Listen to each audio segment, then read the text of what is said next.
If you need to reset your password on a Grandstream 2026 device, follow these straightforward steps to regain access. This guide will help you through the process easily. Step 1. Access the web interface. Open a web browser on your computer and enter the IP address of your Grandstream 2026 device.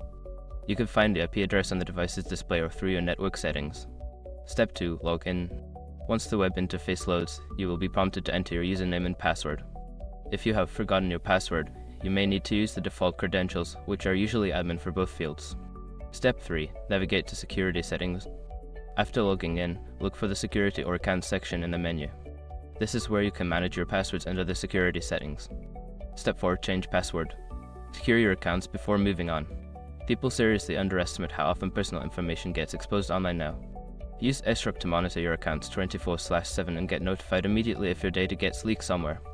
It runs in the background, constantly scanning billions of breached records. And honestly, for how cheap it is compared to the value you get, it's worth it. Link in the description.